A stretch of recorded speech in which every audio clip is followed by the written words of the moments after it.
We are now at the midpoint between the adoption of the Millennium Development Goals and the 2015 date targets.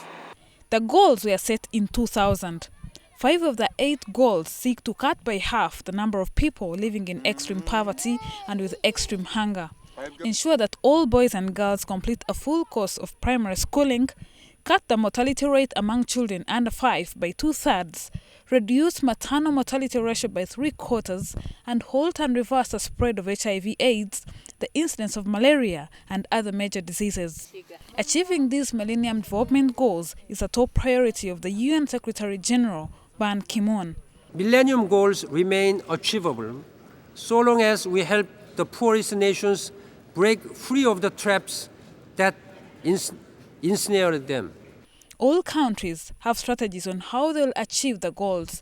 The government of Uganda set up the Poverty Eradication Action Plan and other grand plans like the Prosperity for All in a bid to achieve the development goals. The latest figure by Uganda Bureau of Statistics shows that poverty has now gone to 31%, moves from 38 to 31%. The Uganda MDG support advisor says Uganda will meet its poverty reduction target, but not the hunger target because many children are stunted. Stunting is amazing. In Uganda, it's about half, 50%. But one expert says that not even poverty will be reduced. The people are doing very, very badly. They can't pay school fees of their children. People cannot afford hospital to go to the hospital. People cannot travel, even those who wanted to go to the hospital do not have money to travel just to reach at the health center. Uganda is, however, on track to achieve the universal primary education target of 100% by 2015. But that's as far as numbers are concerned. The quality of education is very poor and the school dropout rate very high. You find up to maybe half of the kids have dropped out. In some of the rural areas, up to 70% of the kids have dropped out. Uganda is way off track in reducing child mortality, improving maternal mortality, and in promoting family planning. The few medical facilities are overwhelmed by the fast-growing population. There are very few health workers and there are no drugs in hospitals. You have 435 mothers out of every 100,000 every year dying because of childbearing related complications. The country is on track to reverse the spread of HIV/AIDS.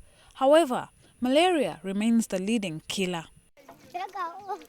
On ensuring environmental sustainability, majority of communities have no access to safe drinking water, and the degradation of the country's natural resources is very high. But the international community have shown willingness to help Africa achieve these goals. A world where opportunity crosses every border.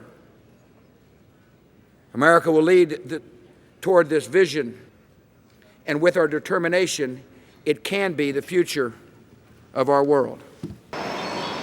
On the flip side, though, the global partnership for development is still deemed as unfair. African farmers have been unable to compete on the world market, and the export sector is still poor. The World Trade Organization, we are not represented effectively. If you look at the board, Africa has 1 or 2 people on the board, and these cannot overrule anything in terms of decision making. To meet the goals, experts say Uganda needs to promote good governance and reduce levels of corruption, develop the export sector, and develop the human resource. There is a need for stronger action from political leaders and donor countries if the millions of people are to realize the basic promises of the MDGs in their lives. Agnes Asimwe, NTV, United Nations.